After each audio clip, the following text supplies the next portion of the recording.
Soalan daripada Kulim Bandar Baru yang berhormat Zulkifli Nordin tentang soalan urut, qisas, takzir dan juga beberapa peruntukan yang dianggap bertentangan dengan syariat Islam. Dan tadi Menteri di Jabatan Perdana Menteri yang bahagian agama telah menjawab.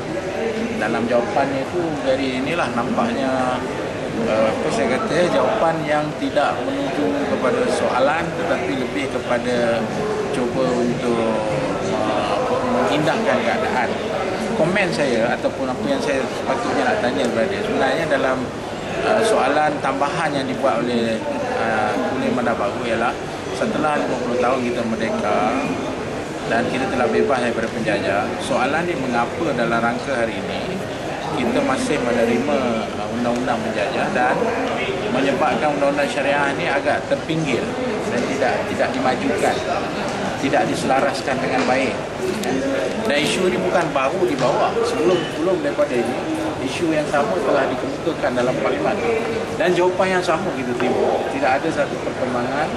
Dan saya juga dipahamkan oleh Senator Jamal Khair sendiri bahawa ada banyak masalah dalam pelaksanaan undang-undang syariah ini seperti hukuman sebatan contohnya. Hukuman sebatan dalam dari segi pelaksanaannya mereka masih tidak mampu melaksanakannya ya dengan baik kerana kengkangan yang ada hari ini iaitu dualisme dalam pelaksanaan undang-undang dalam negara kita sebagaimana kita ketahui adanya undang-undang syariah, adanya undang-undang sivil. Soalan dia sekarang ialah sejauh mana kerajaan mahu mengukuhkan undang-undang sivil, undang-undang syariah berbanding dengan pengukuhan mereka terhadap undang-undang sivil. Bahkan ada satu cadangan yang saya ingin kongsi di sini dalam usaha pengukuhan itu. Kalau ada apa-apa kes yang melibatkan soal orang Islam, soal agama Islam, jika dibawa ke dalam pendengaran kes ini di dalam mahkamah sivil, bahkan kita dan beberapa persatuan perempuan Muslim lain mencadang kalau boleh ada hearing itu duduk sama ialah hakim mahkamah syariah itu sendiri duduk bersama sebagai penasihat kepada apa juga bentuk hukuman yang akan dikeluarkan. Sebagaimana juga kita tidak ada halangan untuk mahkamah syariah boleh menerima kes-kes yang bukan mahkamah syariah daripada isu-isu yang bukan Islam pun jika berkaitan dengan orang Islam boleh juga dibawa ke mahkamah syariah. Barulah kita nampak ada harmoni pengukuhan kedua-dua itu. Tapi kalau hanya satu pihak saja kita kukuhkan, ini yang menimbulkan kebungan kita dah 50 tahun lebih kita merdeka. Mengapa mahkamah syariah masih lagi dianggap sebagai second class punya mahkamah yang tidak ada satu pengukuhan dari segi pendengaran kes-kes dan sebagainya. Jadi komen saya ialah saya merasakan bahawa jawapan yang diberi oleh Menteri di Jabatan Perdana Menteri tadi, Senator Jamal Khair itu tidak ada apa-apa perbezaannya sejak dulu lagi. Benda yang sama di undang-undang, tidak ada apa-apa perkembangan. Selagi mahkamah syariah tidak dibuang persepsi bahawa hanya untuk isu ini untuk orang Islam saja, sedangkan kalau terlibat orang bukan Islam dan Islam sebenarnya mahkamah syariah boleh juga mendengar kes-kes yang difailkan dan boleh diberi penghakiman kepada.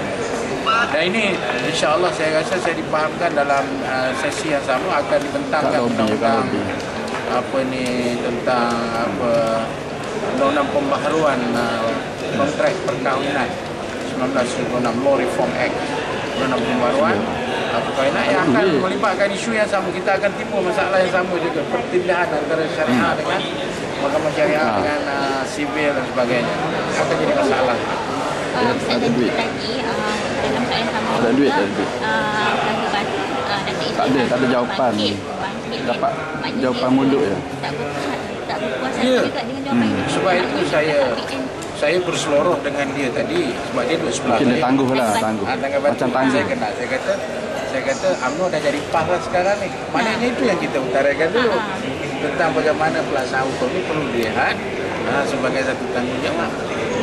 Yang kalau tidak siapa, kalau kita menafikannya adalah yang disebut tadi lah para kafirin, fasikin. Itu yang kita cakap.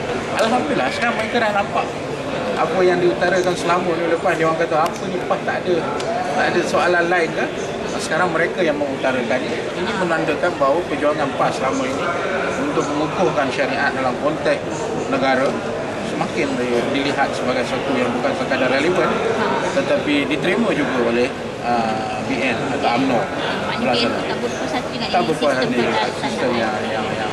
Masih belum pukul lagi. Dan berlaku penindihan, berlaku pengasingan secara tidak disedari dan mahkamah syariah seperti mana dulu masih sama saja. Tidak ada apa-apa. Cuma yang kita lihat ada sedikit perkembangan itu pun dipertikai hari ini, iaitu segala keputusan mahkamah syariah tidak boleh dipersoal oleh mahkamah lain bahawa dia itu lebih sovereign sekarang. Itu ada perkembangan baik. Tapi yang lain-lain isu teknikal yang menyebabkan pertindihan dan sebagainya itu masih lagi menjadi isu yang perlu kita perbincangkan.